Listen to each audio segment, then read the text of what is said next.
Hello aspirants. सो अभी तक हम लोगों ने सिविल डिसोबीडियंस मूवमेंट को देख लिया है, वो ख़त्म हो गया। उसके बाद की हमने सब चीज़ें बात कर ली कि क्या हो रहा था 1940s तक का, चीज़ें क्या हो रही थी। तो आपको पता होना चाहिए कि सिविल डिसोबीडियंस मूवमेंट के बाद थोड़ा सा मूवमेंट जो है शांत होता है, थोड़ा सा मूवमेंट एक थमता है। बट पॉलिटिकल एक्टिविटीज़ बिल्कुल बंद नहीं हुई थी, अभी भी पॉलिटिकल एक्टिविटीज़ चालू थी। 1935 से 1942 का पीरियड जो था बहुत ही डायनेमिक पीरियड था। इस पर्टिकुलर पीरियड के बारे में हम थोड़ा सा बात करेंगे, फिर हम लोग क्विट इंडिया मूवमेंट के पास आ जाएंगे। तो समझते हैं हम लोग 1935 में आपको पता होना चाहिए डॉक्टर राजेंद्र प्रसाद का दूसरा विजिट होता है छत्तीसगढ़ में। तो ये आपको बहुत इंपॉर्टेंट चीज़ मैं बता रहा हूँ। अच्छा, पहली बार राजेंद्र प्रसाद जी आए थे नॉन कोऑपरेशन मूवमेंट के टाइम छत्तीसगढ़ में, उनका विजिट हुआ था 1920s में। तो सेकेंड टाइम अब देखोगे आप लोग कि जब ये मूवमेंट, अब देखो छत्तीसगढ़ का इंपॉर्टेंस इतना बढ़ता जा रहा है कि अब आपको नेशनल लीडर्स छत्तीसगढ़ में आते हुए दिखेंगे। उन्हीं के बारे में हम बात कर रहे हैं। डायरेक्टली क्वेश्चन पूछ देगा when when Rajendra Prasad visited Chhattisgarh second time. तो ये 1935 के टाइम राजेंद्र प्रसाद का, Rajendra, he was the first president of का इंडिया, ठीक है, इंडिपेंडेंट इंडिया। राजेंद्र प्रसाद जी का सेकंड विजिट होता है, सेकंड विजिट छत्तीसगढ़ में कब होता है? तो ये दिसंबर 1935 का टाइम होता है। कहाँ आते हैं वो? तो रायपुर में इनका विजिट होता है। कहाँ होता है इनका विजिट? तो रायपुर में ये विजिट करते हैं छत्तीसगढ़ को। रायपुर डिस्ट्रिक्ट काउंसिल के द्वारा ऑर्गेनाइज किए गए एनुअल कॉन्फ्रेंस में पार्टिसिपेट करने आते हैं वो। अगर क्वेश्चन पूछेगा वो किस लिए आते हैं, तो he came Chhattisgarh to attend the annual conference that was organized by the district council of Raipur. ठीक है, ये दिखाता है हम लोगों को कि नेशनल लीडर्स छत्तीसगढ़ के लोकल पॉलिटिकल बॉडीज के साथ कितना एक्टिवली एंगेज थे उस टाइम पे। नेक्स्ट कम्स 1935 में एक और बहुत हमारे prominent leader and the first prime minister of India, Pandit Jawaharlal Nehru आते हैं। लास्ट टाइम जब पंडित जवाहरलाल नेहरू आ रहे थे तो उनको क्या किया गया? जेल डाल दिया गया था, छत्तीसगढ़ में नहीं आ पाए थे वो। बट ये फर्स्ट टाइम छत्तीसगढ़ में, एक बार आने की कोशिश कर चुके थे, ये दूसरी बार था। पंडित जवाहरलाल नेहरू का आना छत्तीसगढ़ में पहली बार होता है। छत्तीसगढ़ में पंडित नेहरू जी आते हैं छत्तीसगढ़ में, फर्स्ट विजिट। कहाँ आए थे ये? तो कब आए थे? तो दिसंबर 1935 में आए थे ये। कहाँ आए थे? तो सब रायपुर ही आए हैं। रायपुर ही हमारा सबसे प्रोमिनेंट जगह था। तो रायपुर आते हैं। यहाँ पे क्या क्यों आते हैं वो? तो रायपुर डिस्ट्रिक्ट काउंसिल ने 6th annual teachers conference organise की थी। यहाँ पे रायपुर काउंसिल का सिर्फ और सिर्फ एनुअल मीटिंग था, यहाँ पे टीचर्स कॉन्फ्रेंस उन्होंने ऑर्गेनाइज की थी, टीचर्स कॉन्फ्रेंस ऑर्गेनाइज की थी उसी रायपुर डिस्ट्रिक्ट काउंसिल ने। तो उसको अटेंड करने के लिए पंडित जवाहरलाल नेहरू उसमें पार्टिसिपेट करने के लिए छत्तीसगढ़ आए थे। नेशनलिज्म को एजुकेशन एंड इंटेलेक्चुअल कम्युनिटी तक एक्सटेंड करने के लिए ये एक बहुत इंपॉर्टेंट स्टेप था। इमेजिन करो 1935 में हमारे टॉप नेशनल लीडर्स जैसे राजेंद्र प्रसाद नेहरू जी रायपुर में आके कॉन्फ्रेंस अटेंड कर रहे थे। ये कितनी बड़ी बात थी उस समय के लिए। आपको आज समझ नहीं आ रहा होगा, बहुत बड़ी बात थी। दे वर द बिग लीडर्स। 1936 में जाते हैं हम लोग।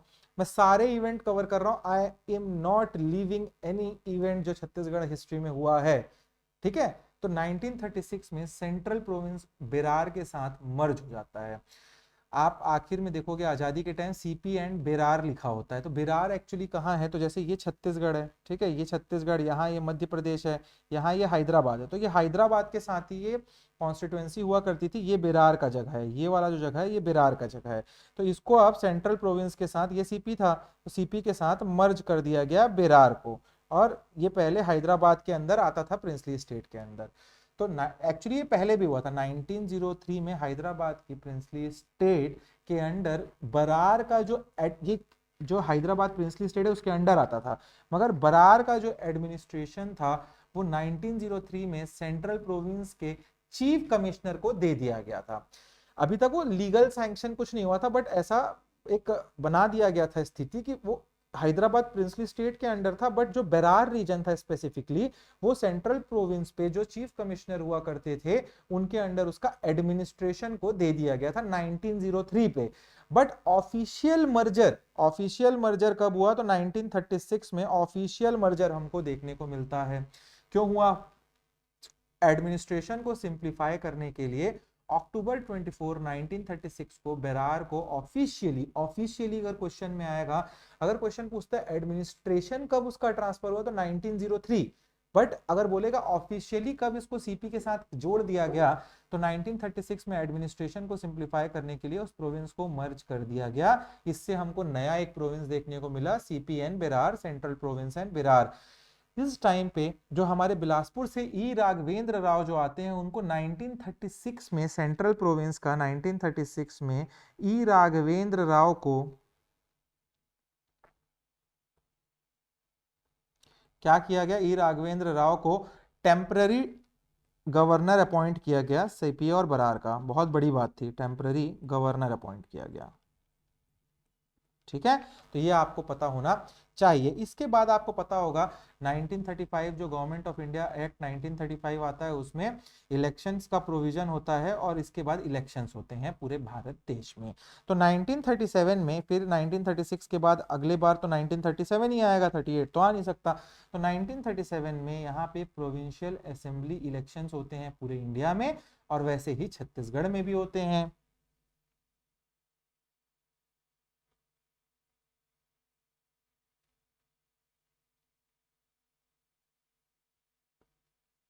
ठीक है, तो क्या होगा इसमें देखते हैं। गवर्नमेंट ऑफ इंडिया एक्ट 1935 के तहत 1937 में, ये भी क्वेश्चन आ सकता है कि किस एक्ट के तहत 1937 का इलेक्शन हुआ था, तो आपको ये भी याद रहना चाहिए गवर्नमेंट ऑफ इंडिया एक्ट 19, ये तो इंडिया जीएस का क्वेश्चन है कि किस एक्ट के अंडर ये प्रोविंशियल इलेक्शंस को करवाए गए थे इंडिया में। तो 1937 का इलेक्शन 1935 के एक्ट के कारण उसी के तहत हुआ था। ये एक्ट इंडिया के प्रोविंस में सेल्फ गवर्नमेंट्स का लिमिटेड स्कोप दे रहा था कि आप अपने जो प्रोविंसेस हैं उनको खुद से क्या कर सकते हो। एक्चुअली क्या हुआ था, बाइकैमरलिज्म था, डायरकी इन प्रोविंस ला दिया गया था 1937। 1935 जो गवर्नमेंट ऑफ इंडिया एक्ट था यहाँ पे डायरकी लाई गई थी प्रोविंसेस में। ठीक है, ऑटोनॉमी दे दी गई थी इनको, प्रोविंशियल ऑटोनॉमी, डायरकी को हटा के प्रोविंशियल ऑटोनॉमी दे दी गई थी। तो इसमें क्या होता है, फिर इलेक्शंस होते हैं और जब इलेक्शंस होते हैं तो कांग्रेस ने 11 प्रोविंस में से 8 प्रोविंस में मेजोरिटी पाई। पूरे इंडिया में उस टाइम 11 प्रोविंस हुआ करते थे, 8 प्रोविंस में मेजोरिटी पाई और उसमें 6 प्रोविंस में एब्सोल्यूट मेजोरिटी मतलब पूर्ण बहुमत की सरकार बनाई और 2 ऐसे प्रोविंसेस थे जहां पे उन्होंने गठबंधन की सरकार बनाई। ठीक है, गठबंधन की सरकार मतलब सपोर्ट से सरकार बनाई। ठीक है, ये तो समझ रहे होगे आप लोग। सेंट्रल प्रोविंस में क्या होता है कांग्रेस, तो कांग्रेस ने सेंट्रल प्रोविंस में एब्सोल्यूट मेजोरिटी हासिल की थी और यहां में आपको पता होना चाहिए रायपुर से आपके पंडित रविशंकर शुक्ला जीते थे, बिलासपुर से ई राघवेंद्र राव, दुर्ग से घनश्याम सिंह गुप्ता। बता रहा हूं मैं, ये नाम आपको थोड़े थोड़े याद रहने चाहिए, बहुत इंपॉर्टेंट नाम है ये सारे के सारे। ठीक है, ई राघवेंद्र राव को याद रखिए, वही हैं जो गवर्नर बने थे आपके पहले टेम्पररी गवर्नर। अब 14 जुलाई 1937 में कैबिनेट फॉर्म होता है, जीत जाते हैं इलेक्शन तो कैबिनेट फॉर्म होगा भाई, चलाने के लिए एक चीफ मिनिस्टर बनेगा, education minister, governor, finance minister, ये सब बनाए जाएंगे।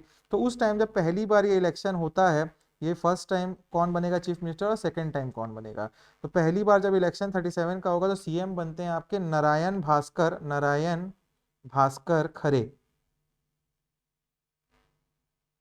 ठीक है, और इस टाइम पे एजुकेशन मिनिस्टर, क्वेश्चन में आ चुका है एजुकेशन मिनिस्टर कौन बने थे, तो एजुकेशन मिनिस्टर बनते हैं आपके पंडित रविशंकर शुक्ला। जब एक्चुअली हुआ क्या था, ये जो आपके नारायण भास्कर है वो अभी रिजाइन करेंगे और फिर इसी में आपके दूसरे सीएम भी देखने को मिलेंगे। तो जब पहली बार सीएम बने तो नारायण भास्कर खरे बने, वो एमपी से थे, और ये जो एजुकेशन मिनिस्टर बनते हैं हमारे पंडित रविशंकर शुक्ला बनते हैं आपके एजुकेशन मिनिस्टर। और इसी टाइम फिनेंस मिनिस्टर आपके दुर्ग के घनश्याम सिंह गुप्ता बनते हैं, फाइनेंस मिनिस्टर बनते हैं घनश्याम सिंह गुप्ता। ये सब लिख के रखिएगा, क्वेश्चन पूछेगा आपको तो पता होना चाहिए। इसके बाद होता क्या है, थोड़ा आगे बढ़ते हैं स्टोरी में हम लोग। और जब ये एजुकेशन मिनिस्टर रहते हैं पंडित रविशंकर शुक्ला तो एक बहुत फेमस स्कीम लाते हैं और वो स्कीम रहती है आपकी विद्या मंदिर स्कीम। तो अगर क्वेश्चन पूछेगा विद्या मंदिर स्कीम कौन लाया था, तो विद्या मंदिर स्कीम आपके जो थी ये आपके फाइनेंस आपके एजुकेशन मिनिस्टर रहते हुए आपके पंडित रविशंकर शुक्ला लाते हैं। इसका मेन पर्पस होता है कि प्रोविंसेस में इलिटरेसी जो रहती है, जो इलिटरेसी रहती है उसको खत्म करना, इरेडिकेट करना है। साथ में एजुकेशन के थ्रू सेल्फ रिलायंस को प्रमोट करना है, सेल्फ रिलायंस को प्रमोट करना है। तो क्या इलिटरेसी को खत्म करना है और सेल्फ रिलायंस को प्रमोट करना है। समझ रहे हैं आप लोग, सेल्फ रिलायंस को प्रमोट करना है। ये स्कीम हमको शो करता है कि हमारे लीडर सिर्फ पॉलिटिकल फ्रीडम के लिए नहीं बल्कि सोशल एंड एजुकेशनल रिफॉर्म के लिए भी बहुत ज्यादा कमिटेड थे उस टाइम पे। मैं ये बीच बीच में क्यों बोलता हूँ, आप लोगों को थोड़ा समझना चाहिए हम लोगों को एक्चुअल में क्या चीजें। एक तो इतनी दिक्कतें, इतना ब्रिटिश ऑपरेशन सप्रेशन, साथ में हमारे लोग एजुकेशन पे भी सोच रहे हैं। अब होता है 1938 में एक पॉलिटिकल डेवलपमेंट होता है छत्तीसगढ़ में, और वो पॉलिटिकल डेवलपमेंट आपको ये सीपी बरार में क्या देखने को मिलेगा ये समझते हैं। पार्टी के अंदर कुछ पॉलिटिक्स होती है, मतलब इंडियन नेशनल कांग्रेस के अंदर ही कुछ पॉलिटिक्स होती है, कुछ पॉलिटिकल डिफरेंसेस होते हैं, कुछ पॉलिसी डिफरेंसेस होते हैं। उसकी वजह से जो ये राम नारायण भास्कर खरे हैं जो चीफ मिनिस्टर रहते हैं, ये रेजिग्नेशन दे देते हैं। ये कांग्रेस की इंटरनल पॉलिटिक्स थी, अपने को नहीं समझना उतना। अब होता यूं है, नया सीएम की जरूरत है, सीएम जैसे गिरता है तो पूरा सरकार गिर जाता है। नया सीएम चूज किया जाता है यहाँ पे यही पंडित रविशंकर शुक्ला जी को। तो पंडित रविशंकर शुक्ला आपके बन जाते हैं chief minister central province and Berar के।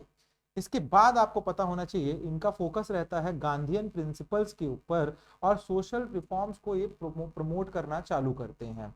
इसके बाद इसी पर्टिकुलर टाइम पे आपको पता होना चाहिए फॉर्मेशन, ये यहां तक की स्टोरी खत्म हो गई वहां की, ठीक है। Now we will talk about formation of Seva Dal. क्या है ये सेवा दल? तो फॉर्मेशन ऑफ सेवा दल, ये क्वेश्चन में डायरेक्टली आ जाएगा। तो सेवा दल कहाँ फॉर्म किया था? तो सेवा दल खैरागढ़ में, प्लेस कौन सा था? खैरागढ़। ये भी एक प्रिंसली स्टेट हुआ करता था, खैरागढ़ में हुआ था। क्वेश्चन पूछेगा किसने फाउंड किया था ये सेवा दल को? तो पदुमलाल, पुन्नालाल बख्शी और सुखराम ने। तो फाउंडर कौन थे इसके? पदमलाल, पुन्नालाल बख्शी एंड सुखराम। याद रखिएगा नाम। अच्छा ये डरना नहीं है, सब नाम याद हो जाएंगे 2-4 रिवीजन में, कोई बहुत बड़ा भारी चीज नहीं है। स्टोरी याद, स्टोरी समझ आ रही है तो नाम याद हो ही जाएंगे। अब ये सेवा दल इन लोग क्यों फॉर्म करते हैं खैरागढ़ में? इनका कहना था कि लोकल लेवल पर वॉलेंटियर्स मतलब कार्यकर्ताओं को ऑर्गेनाइज करने के लिए, नेशनल मूवमेंट के लिए। इसी टाइम पे हमको 2 से 3 जंगल सत्याग्रह देखने को मिलते हैं जो आपको यहाँ दिखेंगे, उसको भी अलग से लिख लेते हैं। मैं इसको यहाँ क्यों पढ़ा रहा हूँ अलग से, एक साथ क्यों नहीं पढ़ाया? आपको पता होना चाहिए सीडीएम में कौन से जंगल सत्याग्रह हुए, एनसीएम में कौन से। क्वेश्चन ऐसे भी पूछ देगा कि ये जंगल सत्याग्रह किसमें हुआ, दे देगा एनसीएम, सीडीएम, स्वदेशी मूवमेंट और 1938। तो ये आपको पता होना चाहिए कि जंगल सत्याग्रह कुछ इस टाइम पे भी हुए और वो कौन से थे, ठीक है। ये भी हम थोड़ा समझ लेते हैं। तो यहाँ पे आपको पता होना चाहिए सबसे पहला एक छुई खदान जंगल सत्याग्रह हुआ। क्या हुआ?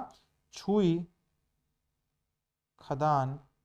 अरे जो मोइला मानपुर चौकी है ना, उसके ऊपर खैरागढ़ छुई खदान गंडई, वही छुई खदान है, राजनांदगांव से टूटा हुआ छुई खदान में हुआ था ये जंगल सत्याग्रह 1938 में। क्वेश्चन डायरेक्ट पूछेगा who was the leader of this particular Jungle Satyagraha. इसको फुल में लिखना आप लोग। तो इसके लीडर हुआ करते थे आपके समारू बरई।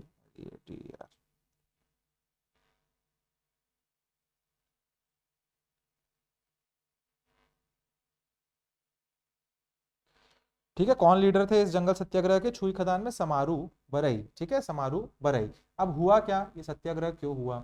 छुई खदान जो कि एक प्रिंसली स्टेट था, आपको पता होना चाहिए छुई खदान भी एक प्रिंसली स्टेट हुआ करता था।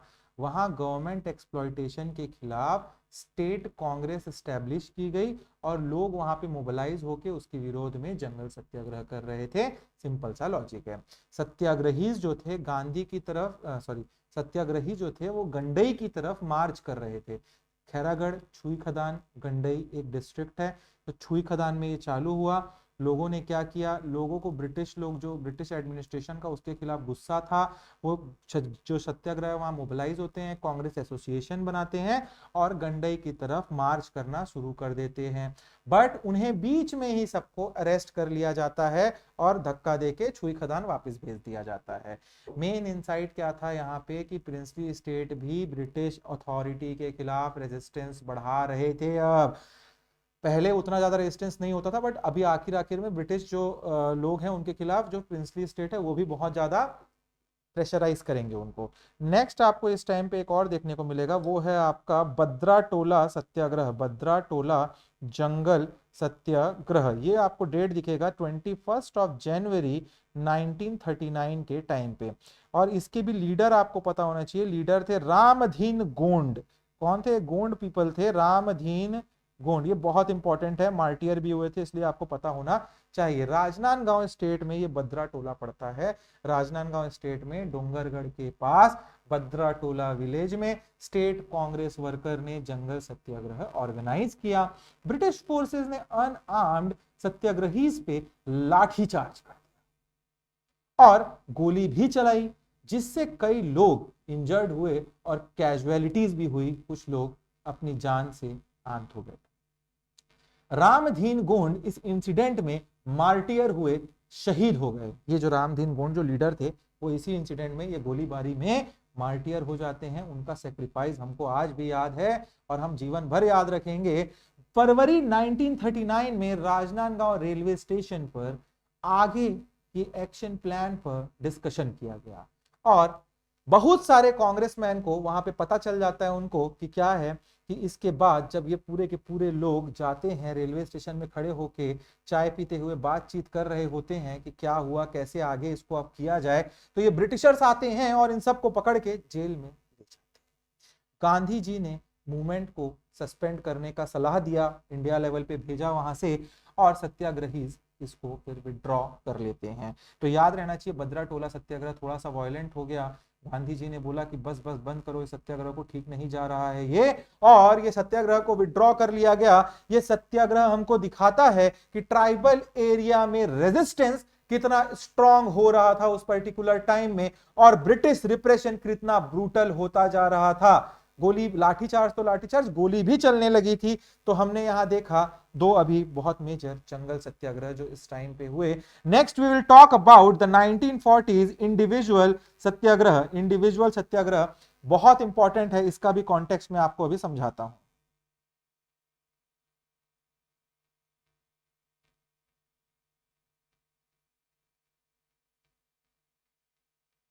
पहले तो समझो इंडिविजुअल सत्याग्रह था क्या।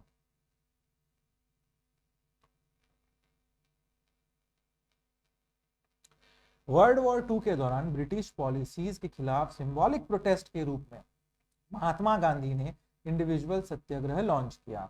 सिंबॉलिक क्यों बोल रहा हूं मैं? देखो क्या था ना, हम भारतीय थे बट हम ब्रिटिशर्स के अंडर थे, और गांधी जी का कहना था, लोग उस टाइम बोले भी कि यार इन लोग अभी वीक हैं, पूरे ब्रिटिशर्स जो हैं वो लगे हुए वॉर में लड़ाई करने के लिए, तो हम अटैक करते हैं ब्रिटिशर्स के ऊपर और हम जीत जाते हैं। बट गांधी जी का कहना था, जब भाई पीठ पे वार नहीं करेंगे, जीतना है तो सामने से हम जीतेंगे करके। तो उन्होंने कुछ कुछ चीजें मांगी कि ये कर दीजिए ब्रिटिशर्स करके, बट वो नहीं मान रहे थे। तो गांधी जी ने पीसफुली, अब कोई बड़ा मास एजिटेशन ना हो, तमाशा ना हो करके, उन्होंने बोला इंडिविजुअल, अकेले अकेले बैठ के लोग सत्याग्रह करें। तो ये गांधी जी ने ये इंडिविजुअल सत्याग्रह को लॉन्च किया। ब्रिटिशर्स ने इंडियंस को वर्ल्ड वॉर 2 में सपोर्ट करने के लिए, आपको पता होना चाहिए ब्रिटिशर्स के साथ जो मैक्सिमम आर्मी लड़ रही थी वो हम भारतीय थे, हमारे भारतीय जवान ही लड़े थे वर्ल्ड वॉर 2 में, 75-80 हजार। ठीक है, तो ये ब्रिटिशर जो आज मुंह फाड़ते रहते हैं ना, भारत की वजह से लड़ पाए हो तुम भाई, तो उन लोगों ने कहा कि हमारा आप सपोर्ट करिए, बट हम आपको तो हमने बोला कि हमको आप आज़ादी दे दीजिएगा। तो इन्होंने कहा नहीं नहीं, आज़ादी तो हम नहीं दे पाएंगे। तो ये एक्चुअल रीजन था। गांधी जी ने बोला ठीक है हम सपोर्ट करेंगे, आप हमको उसके बाद वार के बाद आज़ादी दे देना। तो इन लोग माने नहीं इस चीज को, तो इंडिविजुअल सत्याग्रह को लॉन्च किया गया। इंडिया लेवल पर अगर क्वेश्चन पूछता है तो आपको पता होना चाहिए, Acharya Vinoba Bhave was the first one who started the individual Satyagraha and the second one was Pandit Nehru, Jawaharlal Nehru. अब छत्तीसगढ़ में हम समझने की कोशिश करते हैं, तो फर्स्ट सत्याग्रही फ्रॉम छत्तीसगढ़ कहीं पूछेगा इंडिविजुअल सत्याग्रह में, फर्स्ट कौन थे, तो वो पंडित रविशंकर शुक्ला थे। Pandit Ravishankar Shukla was the first individual satyagrahi from Chhattisgarh. दूसरे बहुत सारे सत्याग्रही थे, शिवदास डागा थे, मूलचंद बागदी थे, वमन राव लाखे थे, महंत लक्ष्मी नारायण दास थे रायपुर से, ठीक है। बिलासपुर से आपके थे राम गोपाल तिवारी, ज्वाला प्रसाद मिश्रा, यदुनंदन श्रीवास्तव। दुर्ग से थे घनश्याम सिंह गुप्ता, रत्नाकर झा, वी.वाई. तामसकर, राम कुमार सिंगरौल। तो ये सारे नाम आपको नोट्स में मिल जाएंगे, मैं यहाँ नाम लिखा के आपको कुछ बता तो पाऊंगा नहीं, नाम पूछते हैं, याद कर लेना वहां से कि कौन सा सत्याग्रही कहाँ था, ठीक है। नोट्स में आपके पीडीएफ में सब चीज अवेलेबल है। What was the special incident at this particular time? Bilaspur से सत्याग्रही की एक टीम दिल्ली के लिए पैदल निकल जाती है। क्वेश्चन बनता है कि इंडिविजुअल सत्याग्रह के टाइम कौन से डिस्ट्रिक्ट से लोग पैदल दिल्ली के लिए निकल जाते हैं, तो वो आंसर होगा आपका बिलासपुर। अब होता क्या है, इसमें रहते हैं राजा राम साहू और रामेश्वर प्रसाद साहू, ये दो लोग का मेन नाम है। इन दोनों को क्या किया जाता है, 8 अगस्त 1941 में ललितपुर एक जगह है, एक गांव है उत्तर प्रदेश में, वहां से अरेस्ट कर लिया जाता है। ये निकलते हैं छत्तीसगढ़ से पैदल दिल्ली की ओर, कौन, दोनों साहू लोग, राजा राम साहू और रामेश्वर प्रसाद साहू। और इनको जब ये निकलते हैं ललितपुर पहुंचते हैं, तो ललितपुर के पास इनको अरेस्ट कर लिया जाता है। तो ये आपको पता होना चाहिए। इसी टाइम पे 1940s में आपको पता होना चाहिए, रायपुर में इंडियन नेशनल कांग्रेस का कांग्रेस भवन नया बनता है, कांग्रेस का ऑफिस नया बनता है। वहां हमको पहले होम मिनिस्टर हमारे देश के, जो बहुत ही एक जबरदस्त लीडर हुआ करते थे, सरदार वल्लभ भाई पटेल, सरदार वल्लभ भाई पटेल का आना होता है। Just a second, just a second.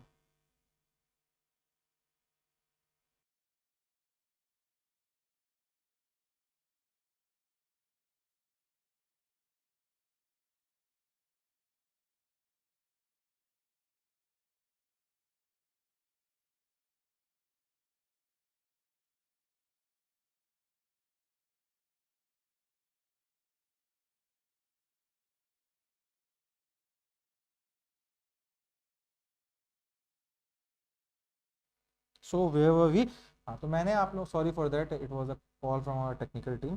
सो यहाँ पे होता क्या है, इसके बाद ये समझना है हमको कि 1940s में रायपुर का कांग्रेस भवन बनता है, और रायपुर का जो कांग्रेस भवन बनता है उसको इनॉग्रेट करने आते हैं आपके सरदार वल्लभ भाई पटेल।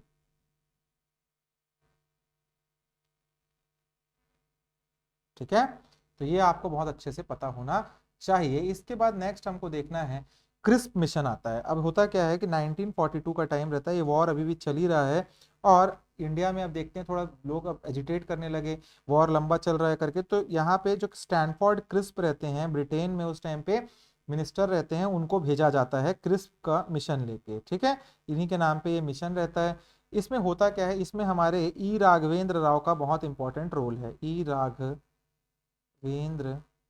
राव का बहुत बड़ा रोल है। क्या रोल है, ये हम थोड़ा सा समझने की कोशिश करते हैं, तो समझो आप लोग थोड़ा सा।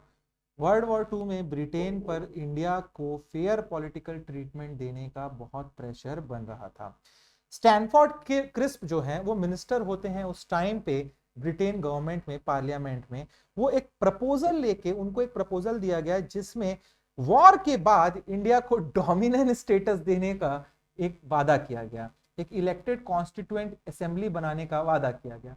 डोमिनेंट स्टेटस हम लोग होम रूल मूवमेंट 1917 में मांग रहे थे, ठीक है। 1905 में हमने स्वराज मांगा था, और ये 1942 में हमको डोमिनेंट स्टेटस देने की बात कर रहे हैं। 1929 में तो जवाहरलाल नेहरू ने लाहौर सेशन से बोल दिया है, भैया पूर्ण स्वराज, तो हम काहे लेंगे तुम्हारा डोमिनियन स्टेटस। तो ये एक बहुत पोस्ट डेटेड चेक था, गांधी जी ने बोला इसको, it is a post dated check, आपने बहुत पुराना डेट लिख के ये चेक को अभी भेजा है, ये तो हम 25 साल पहले मांग चुके हैं चीजों को।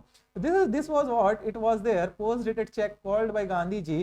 कांग्रेस और मुस्लिम लीग दोनों ने इसको रिजेक्ट कर दिया, और इसी टाइम पे जो ई राघवेंद्र राव थे वो उस पर्टिकुलर टाइम पे वायसरॉय काउंसिल के एक मेंबर हुआ, और उन्होंने क्रिस्प प्रपोजल के अगेंस्ट काफी आर्ग्यूमेंट किया था। जब ये मीटिंग चल रही थी, उन्होंने इंडिया के लिए इमीडिएट इंडिपेंडेंस की डिमांड की थी वहां पे क्रिस्प के सामने। उनकी स्ट्रॉन्ग ऑपोजिशन ने क्रिस्प मिशन की फेलियर में एक बहुत बड़ा इंपॉर्टेंट काम किया। तो ये आपको समझना, थोड़ा आप डिक्टेशन ले लो, स्टोरी सुनने में तो खूब मजा आता है आप लोगों को, ठीक है। लिखिए 1935 doctor Rajendra Prasad second visit. In December 1935 at Raipur for Raipur District Council's annual conference. Next लिखिए 1935 पंडित नेहरूज विजिट। इसमें लिखिए at December 1935 at Raipur for 6th annual teachers conference, छठवां एनुअल टीचर्स कॉन्फ्रेंस। नेक्स्ट लिखिए 1936 merger of Berar with Central Province. लिखिए इसमें at that time temporary governor was E Raghavendra. कहाँ थे हम लोग? हाँ नोट्स लिख रहे थे ना हम लोग, ठीक है। इसके बाद लिखिए इसमें फिफ्थ लिखिए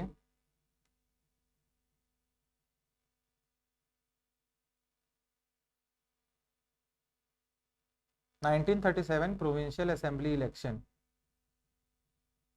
इसमें लिखिए Congress won majority in central province. Pandit Ravishankar Shukla bracket में लिखिए रायपुर, ई राघवेंद्र राव बिलासपुर, घनश्याम सिंह गुप्ता दुर्ग। ये तीन नाम आपको पता होना चाहिए कौन कौन इलेक्ट होके आए थे, पूछ दिया तो। नेक्स्ट लिखिए 1937 कांग्रेस कैबिनेट फॉर्मेशन में लिखिए first chief minister was Narayan Bhaskar Khare, Pandit Ravishankar Shukla was education minister and Ghanshyam Singh Gupta was finance minister. इसी में नीचे एक पॉइंट लिखो विद्या Mandir scheme, Vidya Mandir scheme launched by Pandit Ravishankar Shukla for illiteracy and self reliance, for eradicating illiteracy and self reliance. इसमें next point लिखो 1938 CM Khare resigned and Ravishankar Shukla, Pandit Ravishankar Shukla was made the chief minister of CP and Berar. Next point इसी के अंदर लिखिए Seva Dal was formed in Khairagarh by Padumlal Punnalal Bakshi and Sukhram.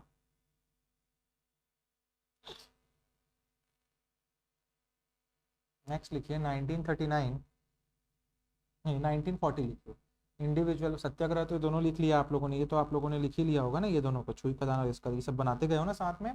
इसके बाद next ये सब तो फिर हो गया, फिर लिखिए नेक्स्ट इंडिविजुअल 1940 इंडिविजुअल सत्याग्रह। नेक्स्ट पॉइंट फर्स्ट पॉइंट लिखो इसमें it was a symbolic protest during world war II against British policies, against British policies. Next point लिखो आचार्य विनोदा भावे was the first individual Satyagrahi and Pandit Jawaharlal Nehru was the second individual Satyagrahi at national level। next point Pandit Ravishankar Shukla was the first individual Satyagrahi from Chhattisgarh, ठीक है। Next point लिखो इसमें a team from Bilaspur having Raja Ram Sahu and Rameshwar Prasad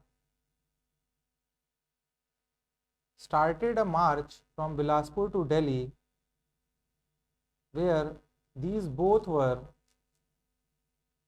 arrested at Lalitpur, Uttar Pradesh।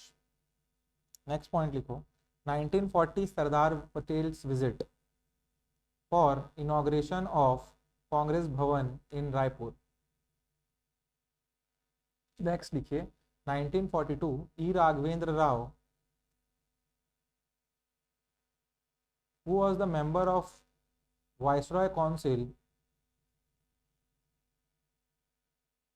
argued for immediate independence when crisp proposal came to India। ठीक है, ये हो गया आपका यहाँ तक का, बहुत अच्छे से चीजें हो गई हैं। अब नेक्स्ट हम लोग आगे बढ़ेंगे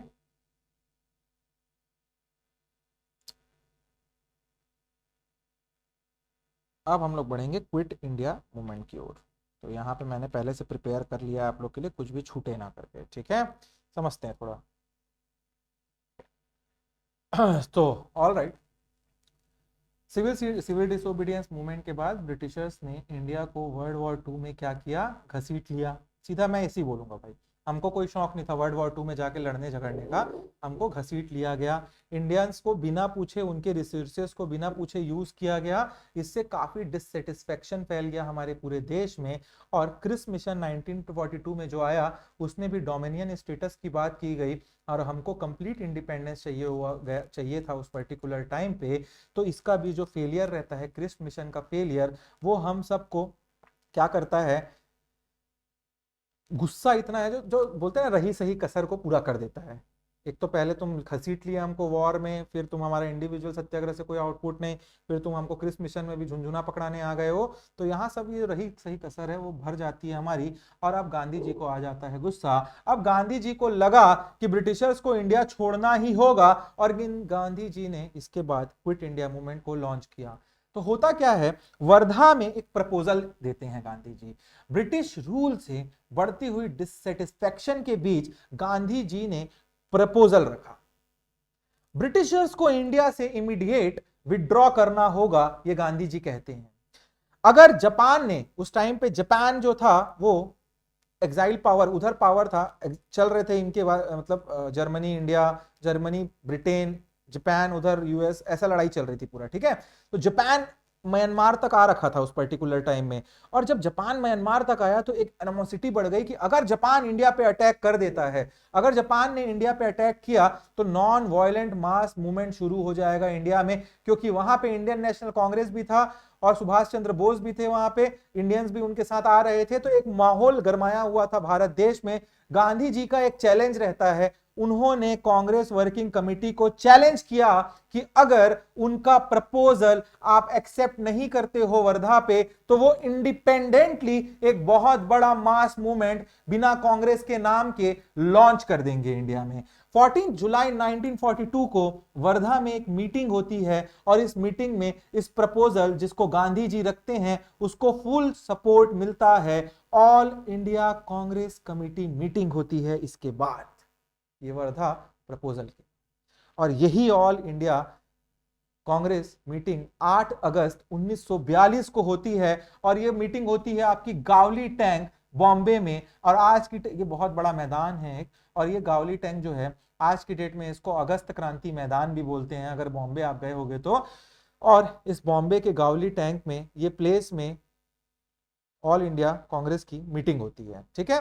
यहां पर क्विट इंडिया का प्रपोजल, क्विट इंडिया रिजोल्यूशन को पास कर दिया जाता है। 8 अगस्त 1942 को मूवमेंट को ऑफिशियली लॉन्च किया जाता है, जिससे और क्या बोलते हैं, अगस्त रेवोल्यूशन भी बोलते हैं। इस पर्टिकुलर गावली टैंक की मीटिंग पे इंडिया से, छत्तीसगढ़ से भी हमारे काफी सारे रिप्रेजेंटेटिव गए हुए थे। जैसे आपको स्क्रीन पे दिख रहा होगा, रायपुर से, इस सबको लिखना, क्वेश्चन पूछ देता है रायपुर से कौन गया था, बिलासपुर से कौन गया था, दुर्ग से कौन गया था, ठीक है। तो रायपुर से आपके पंडित रविशंकर शुक्ला, महंत लक्ष्मी नारायण दास, द्वारका प्रसाद मिश्रा, शिवदास डागा। बिलासपुर से आपके बैरिस्टर छेदीलाल, कुंज बिहारी अग्निहोत्री। दुर्ग से वी.वाई. तामस्कर, घनश्याम सिंह गुप्ता, खूबचंद बघेल। ऐसे याद करने की जरूरत नहीं है, पहली बार लिखाया हूं वहां ये। अरे यार ये बिलासपुर और रायपुर का नाम याद रख लो तो मोटा मोटी आपको वहां पे आंसर में टिक हो जाएगा, अलग से याद नहीं करना पड़ेगा। मैं इसीलिए शुरू में पहली क्लास में लिखा दिया था आपको कौन आदमी कहां से बिलोंग करता है। ये वाले क्वेश्चन उसी पन्ने से ही सॉल्व हो जाएंगे, गैस वर्क से ही हो जाएगा, इतना एक एक पॉइंट याद नहीं करना पड़ेगा। मेरा काम है नोट्स देना, तो मैं लिखवा रहा हूं आपको, ठीक है। इसके बाद जैसे ही आपका ये लॉन्च होता है क्या, क्विट इंडिया मूवमेंट, तो गवर्नमेंट जो है ऑपरेशन 0 आवर चालू कर देती है। क्या होता है, जैसे ही क्विट इंडिया रिजोल्यूशन पास होता है, ब्रिटिश अथॉरिटीज ने ओवरनाइट सभी लीडर्स को इंडिया में अरेस्ट कर लिया। गांधी जी, नेहरू जी, पटेल जी और सारे दूसरे प्रोमिनेंट लीडर्स को डिटेन कर लिया गया कि वो कोई मास मूवमेंट नहीं बना पाए। इस मास अरेस्ट से क्या होता है, इस मास अरेस्ट से जो स्पॉन्टेनियस अपराइजिंग शुरू होती है, लोगों में जो गुस्सा आता है, पूरा मूवमेंट लीडरलेस टाइप का हो गया। तो लोगों में गुस्सा आता है कि हमारे लीडर्स को तुमने जेल में डाल लिया, सबको बंधक बना लिया। इससे छत्तीसगढ़ में भी बहुत सारे हमारे जो लोग थे जो आ रहे थे, उन सबको मलकपुर में क्या किया गया, जेल में डाल दिया गया। ये सारे लोग जितने लोग आपको ऊपर नाम दिख रहे हैं ना, इन लोग मलकपुर पहुंचते हैं। मलकपुर एक जगह है, बॉर्डरिंग स्टेट है यूपी और छत्तीसगढ़ का। वहां जैसे ये पहुंचते हैं सबको वहां पकड़ के जेल में डाल देते हैं इन लोग। और इससे ये लीडर के बिना ये मूवमेंट चालू हो जाता है। अब मलकपुर में एकदम मैं क्लियरली बताता हूँ, 11 अगस्त 1942 का दिन था, इसको डेट भी याद रख लो यार, क्वेश्चन में आ गया तो 11 अगस्त 1942 का दिन था। ठीक है, होता क्या है, कांग्रेस के लीडर्स बॉम्बे से छत्तीसगढ़ वापस आ रहे थे, ये हो गया आपका क्विट इंडिया गावली टैंक वाला। अब उन लोगों को मलकपुर जो सेंट्रल प्रोविंस के बॉर्डर पर पड़ता था, वहां पे इन सबको अरेस्ट कर लिया जाता है। हमारे कुछ लीडर्स जितने ऊपर में है, पंडित रविशंकर शुक्ला और जितने लीडर्स आपको दिख रहे हैं, सबको क्या करते हैं, जेल में डाल देते हैं। इस इंसिडेंट ने लोकल लीडरशिप को डिसरप्ट करने की कोशिश की, बट मूवमेंट हमारा रुका नहीं, मूवमेंट चलता रहा। अब कुछ नए नेम देखने को मिलेंगे हम लोग को, क्योंकि मूवमेंट को देश में चलाना था। तो उसी टाइम पे रायपुर में आपको, इसको जैसे मैं लिखा हूं वैसे ही लिखना, की activities in Chhattisgarh the time of quit India movement. तो रायपुर में क्या होता है, जब सब जेल में रहते हैं मलकपुर में, तो यहाँ पे ह्यूज प्रोसेशन, एक धरना देने निकलते हैं लोग 9 अगस्त 1942 को। अब this particular movement was led by Tirathnath Tiwari. यहाँ पे ये एक मीटिंग बुलाते हैं, और इस मीटिंग में क्या होता है, गांधी चौक में ये मीटिंग बुलाते हैं, और इसके मेंबर होते हैं कमल नारायण शर्मा, रणवीर सिंह शास्त्री, जय नारायण पांडे, और यहाँ पे डिप्टी कमिश्नर होते हैं आर के पाटिल उस टाइम पे। ठीक है, इसकी ह्यूज प्रोसेशन को फिर शांत करा दिया जाता है। इसके बाद एक स्टूडेंट प्रोसेशन रायपुर में होता है, उस स्टूडेंट प्रोसेशन के बारे में आपको पता होना चाहिए। 10 अगस्त 1942 को student of Chhattisgarh college, question आएगा तो कहाँ के, छत्तीसगढ़ कॉलेज के स्टूडेंट्स स्ट्राइक ऑर्गेनाइज करते हैं, बंद का आह्वान करते हैं। इसके लीडर होते हैं रणवीर सिंह शास्त्री, और and he was supported by Thakur Ramkrishna Singh. ठीक है, these both people were detained by the police, jail में डाल दिया जाता है इन दोनों लोगों को, आपको पता होना चाहिए। तो फिर से समझते हैं थोड़ा सा क्यों हुआ, क्या हुआ।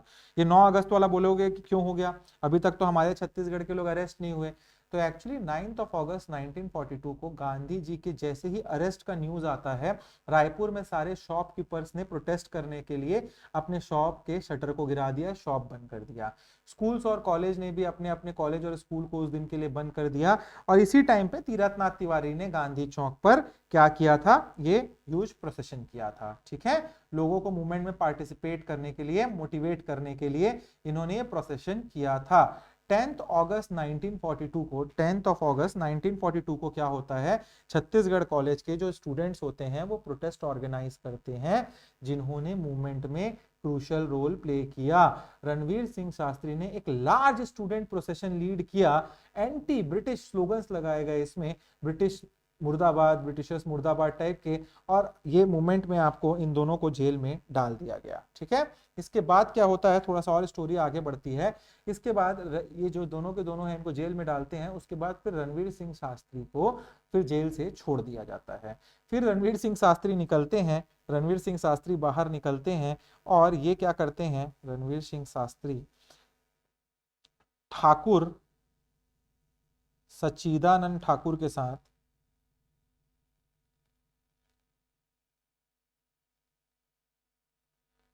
एक एक्ट ऑफ सैबोटेज करते हैं। एक्ट ऑफ सैबोटेज मतलब क्या होता है, इसमें इन लोग क्या करते हैं, इन लोग जाते हैं और इन लोग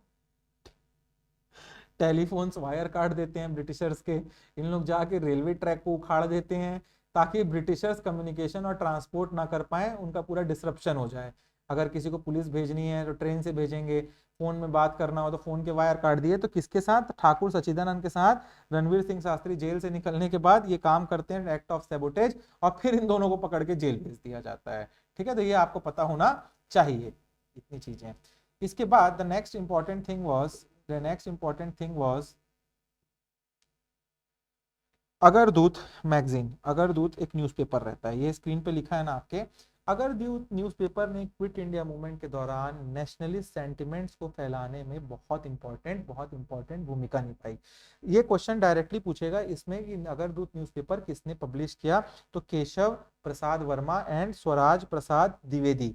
कौन से ईयर में स्टैब्लिश हुआ, ये भी आ सकता है, 1942 में ये पेपर स्टैब्लिश होता है। और इसका सिग्निफिकेंस यही है कि क्विट इंडिया मूवमेंट में इसका बहुत वाइटल रोल रहता है। अब होता क्या है, सितंबर 1942 में पुलिस ने इनके एडिटर केशव प्रसाद वर्मा को रेसिडेंस में जाके छापा मार दिया, रेड कर दिया। इसके बावजूद भी ये पेपर अग्रदूत पेपर चलता रहा, निकलता रहा, पब्लिश होता रहा, और इसका मेन इनसाइट था अंडरग्राउंड प्रेस इंफॉर्मेशन स्प्रेड करना। ठीक है, this is what you have to understand. Now the next thing is,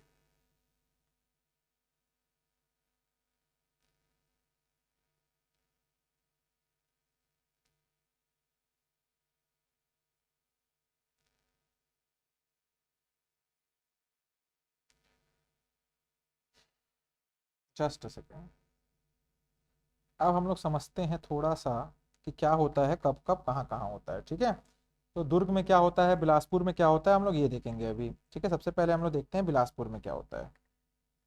quit India movement के टाइम बिलासपुर में क्या होता है।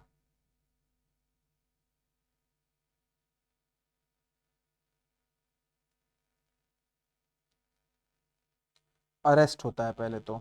ठीक है, फिर इसके बाद एक बार हम लोगों को जगोवा भागे के बारे में पढ़ना है, और दूसरा आईजी जट्ठार। ये तीन इंसिडेंट हैं हमारे। ठीक है, तो समझते हैं अब थोड़ा। 10 अगस्त 1942 में राम गोपाल तिवारी, अमर सिंह सहगल, इन सब जैसे बहुत सारे लीडर, नाम मत याद रखो, मैं नाम बोलता हूँ तो उसको एकदम जो मैं लिखाता हूँ उसी को याद रखना, इन सबको बिलासपुर में अरेस्ट कर लिया जाता है। अब होता गया 15 अगस्त 1942 का टाइम होता है, पुलिस ने प्रोटेस्ट गैदरिंग पे, जो प्रोटेस्टर गैदर्ड रहते हैं वहां पे, उनके ऊपर लाठी चार्ज कर दिया। जिससे, जिस पर्टिकुलर पूरे प्रोटेस्ट को लीड कौन कर रहे थे, तो लीड कर रहे थे कालीचरण, कालीचरण, और उनको अरेस्ट कर लिया। राजकिशोर वर्मा ने कालीचरण के अरेस्ट के बाद लीडरशिप संभाली। तो आपको यहां पता होना चाहिए,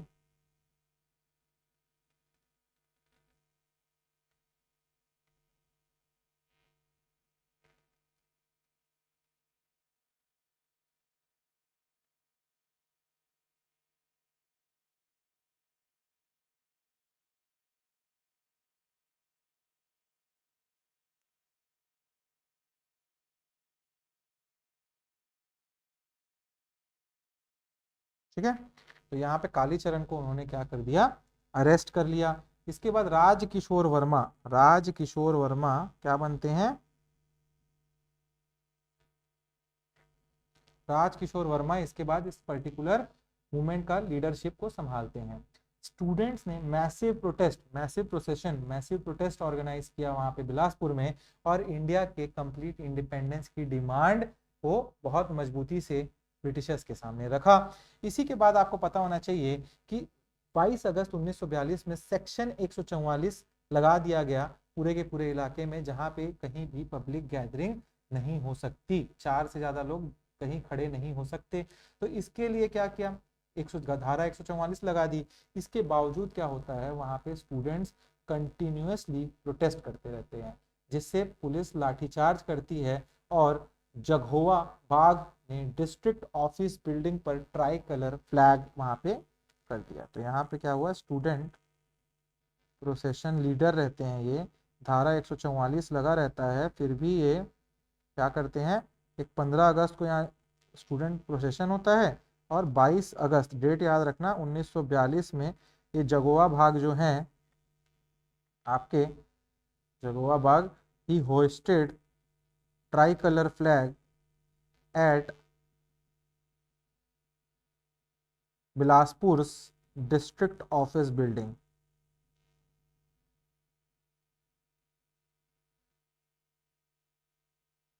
ठीक है, this is what you have to understand very carefully, this is what you have to no.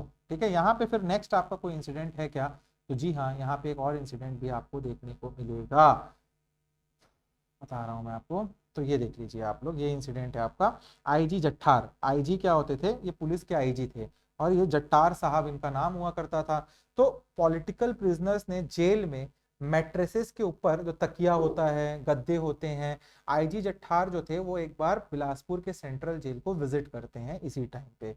तो जब लोगों को वहाँ प्रिजनर्स, जो पॉलिटिकल प्रिजनर्स हमारे रहते हैं, उनको पता चलता है कि आईजी आ रहा है, बहुत बड़ा पोस्ट होता है आईजी, तो वो जब आ रहा है तो इन लोग क्या करते हैं, तकिया जो होता है, और जो आपके बेडशीट होते हैं उस पे वंदे मातरम क्या लिख देते हैं, वंदे मातरम लिख के जब IG-18 क्रॉस कर रहे होते हैं जेल से इन लोग तकिया को कोई चादर को ऐसे वंदे मातरम लिखा हुआ उसको दिखाते हैं।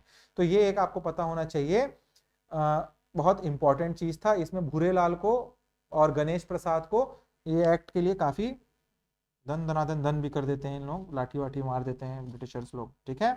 तो इंस्पेक्शन के लिए आते हैं अगस्त ऑफ 1942 में सेंट्रल जेल में और बिलासपुर में, सब बिलासपुर में हो रहा है, ठीक है। इंस्पेक्शन बाय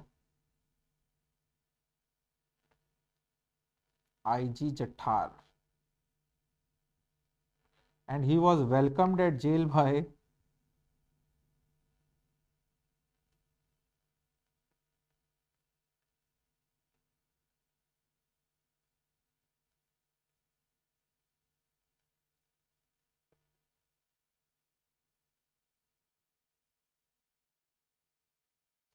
कुशन मैट्रेस ये सब में, ठीक है।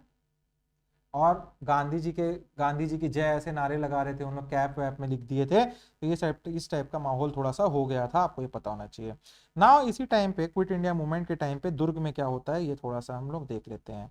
तो दुर्ग में आप लोगों को मैं 3 इंसिडेंट बता रहा हूँ। एक मेन अरेस्ट, तो अरेस्ट होता है यहाँ पे VY तामस्कर का, नहीं याद रखो 9 अगस्त को इनका अरेस्ट हो जाता है यहाँ, ठीक है। किसका, VY तामस्कर का।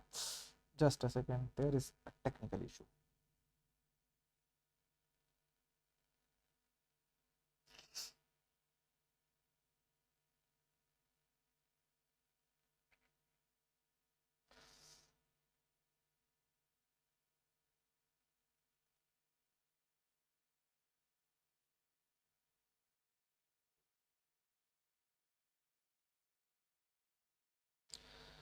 तो होता क्या है इसको मैं थोड़ा बताता हूँ। 9 अगस्त को VY तामस्कर को क्यों अरेस्ट किया गया, तो एक्चुअली होता क्या है, होता यूं है कि 9 अगस्त को दुर्ग डिस्ट्रिक्ट काउंसिल को इलीगल डिक्लेयर कर दिया जाता है ब्रिटिशर्स के द्वारा, ठीक है। इस पर्टिकुलर टाइम में मोहनलाल वाटलीवाल, रत्नाकर झा, बहुत सारे लोग होते हैं, इन सबको अरेस्ट कर लेते हैं जितने दुर्ग के आपके लीडर्स होते हैं। इस अरेस्ट के अगेंस्ट दुर्ग में स्ट्राइक होती है और उस स्ट्राइक में लीड कर रहे होते हैं VY तामस्कर, और इनको फिर उठा के, अच्छा ये एक्चुअल में आपको पता होना चाहिए, VY तामस्कर को डिस्ट्रिक्ट काउंसिल बेमेतरा में अरेस्ट किया गया था, ठीक है। बेमेतरा भी दुर्ग के अंदर ही आता था, तो बेमेतरा के डिस्ट्रिक्ट काउंसिल में जब ये लोग प्रोटेस्ट कर रहे होते हैं, जब दुर्ग के सारे लीडर्स को जो शहर में दुर्ग में रह रहे थे उनको जेल में डाल दिया जाता है, तब इनको भी उठा के ले जाया जाता है। ये आपको एक याद रहना चाहिए इस क्विट इंडिया मूवमेंट पे। सेकंड आपको याद रहना चाहिए इसमें कि फायर का कुछ इंसिडेंट है 2 जगह। अब होता क्या है ये समझते हैं हम लोग। तो दुर्ग कोर्ट में एक बार फायर होता है और एक बार नगर पालिका भवन में, नगर पालिका भवन में क्या होता है क्यों होता है ये देखते हैं हम लोग। इसमें 28 अगस्त 1942 में होता है और यहाँ होता है आपका 5 सितंबर 1942 में, ठीक है। अब होता क्या है थोड़ा समझो आप लोग।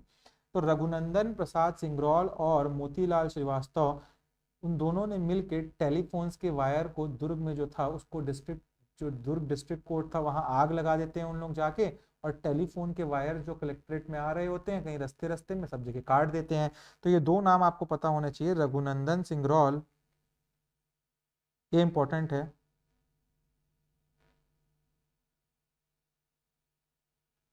And he was helped by Motilal Shrivastava. क्या किया इन्होंने, एक तो इन्होंने फायर लगा दिया दुर्ग कोर्ट में और दूसरा काम किया टेलीफोन वायर काट दिया, ठीक है। इसके बाद नेक्स्ट आपको पता होना चाहिए कि पाटन में भी उस टाइम पे डेमोन्स्ट्रेशन चल रहे थे, और ये नगर पालिका भवन में इन्होंने क्या किया, म्युनिसिपल बिल्डिंग में भी इन्होंने तमाशा आग वाग लगाई, यहाँ पे टेलीफोन टेलीफोन काटे, तो ये भी रघुनंदन सिंगरौल ही थे, ठीक है। और इसमें इनको हेल्प किया था जसवंत ठाकुर ने, जसवंत ठाकुर, ये भी पता होना चाहिए आपको। और इसके साथ साथ आपको एक और चीज पता होना चाहिए कि यहाँ पे खूबचंद बघेल जो थे उनकी वाइफ जो है उनको 6 महीने के लिए जेल में डाल दिया गया था। वाइफ ऑफ खूबचंद, वाइफ थी याद रखना, खूबचंद बघेल जी को नहीं किया गया था। जेल्ड फॉर 6 मंथ्स, ठीक है। ये हो गया आपका। इसके बाद ये मूवमेंट जो है जांजगीर चांपा में भी चल रहा था, और जांजगीर चांपा में बैरिस्टर छेदीलाल जो हुआ करते थे, उन्होंने पब्लिक अवेयरनेस बढ़ाने के लिए काफी एफर्ट्स किए। जांजगीर के गवर्नमेंट बिल्डिंग के ऊपर उन्होंने ट्राई कलर फ्लैग लगाया। योग निधि ने इस पर्टिकुलर मूवमेंट को लीड किया था, ये आपको पता होना चाहिए। क्या पता होना चाहिए? योग निधि ने इसको लीड किया था। तो यहां लिख लो जांजगीर चांपा,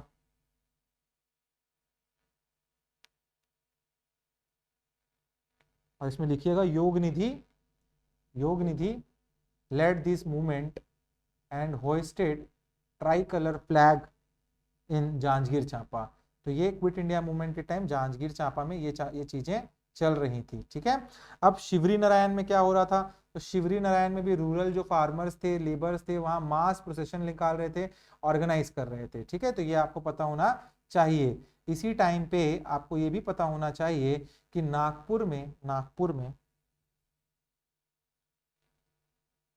9 सितंबर 1942 को ठाकुर प्यारेलाल सिंह के जो सन थे, जो ठाकुर प्यारेलाल सिंह के बेटे थे, रामकृष्ण सिंह, उनका नाम था रामकृष्ण सिंह, और उनके साथ वल्लभ दास गुप्ता, जो नागपुर हाई कोर्ट पर ट्राई कलर फ्लैग हॉइस्ट कर देते हैं, इन दोनों को अरेस्ट कर लिया जाता है। दोनों के दोनों जो आपके ठाकुर प्यारेलाल के बेटे थे रामकृष्ण सिंह, और वो उनके दोस्त थे वल्लभ दास गुप्ता, ये दोनों लॉ कॉलेज में नागपुर में उस टाइम लॉ की पढ़ाई कर रहे थे। और ये दोनों क्या करते हैं? दोनों निकलते हैं और दोनों जाके फ्लैग होइस्ट कर देते हैं जो नागपुर का हाई कोर्ट होता है इसके ऊपर। तो ये भी आपको पता होना चाहिए। Now write some of the dictation about this particular things. तो लिखिए क्विट इंडिया मूवमेंट 1942। इसमें लिखिए first point, it was launched at 8 August 1942 at Gowalia Tank Bombay. ठीक है।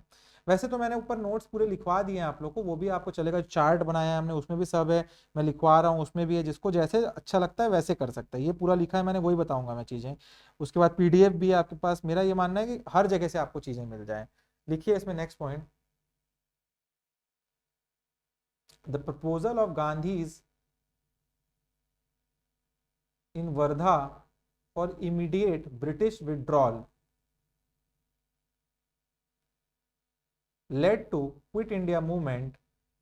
नेक्स्ट पॉइंट, पंडित रविशंकर शुक्ला, ये सब नाम मैं नहीं लिखा रहा हूँ, बस लिख लीजिए। People leaders from Chhattisgarh attended the quit this Gawali tanks Indian national Congress session. वो लीडर्स के नाम पूरे ऊपर है, याद जरूर करिएगा आप लोग। ठीक है इसमें। और इसके बाद फिर सारे इंसिडेंट मैंने ऊपर लिखा दिए, वो आप लोगों ने लिख लिए हैं। ठीक है। अब नेक्स्ट कुछ बचा है क्या? लेट मी सी, कुछ बचा हो तो उसको भी खत्म कर लेते हैं। चलो अब नेक्स्ट क्लास में करेंगे, ये क्लास बहुत लंबी हो जाएगी वरना आप लोग के लिए। बस अब इंडिपेंडेंस ही बचा है। 26 जनवरी 1946 पढ़ना है एक बार, और उसके बाद 15 अगस्त, ये खत्म। उसके बाद हम लोग 2 या 3 क्लास और रहेंगी। ट्राइबल रिवॉल्ट्स एक साथ देख लेंगे हम लोग, थोड़े से जमींदार, और कुछ कुछ चीजें जो बची हैं उनको कंसोलिडेट करके हिस्ट्री इज डन नाउ फिर। ठीक है। सो आई होप सो कि चीजें बहुत अच्छे से समझ आ रही हैं आप लोग को। आखिरी के कुछ क्लासेस में लग रहा होगा नेम्स फैक्ट्स डेट्स हैं, बट क्वेश्चन ऐसे ही बनते हैं, क्वेश्चन यहीं से आते हैं। आपको थोड़ा सा मेहनत करनी पड़ेगी। कोई दिक्कत आता है तो do call me, we will discuss that particular things. चलिए मिलते हैं नेक्स्ट क्लास में। Till then keep studying, keep revising, be happy, हंसते रहो, keep smiling. Thank you for watching the classes guys.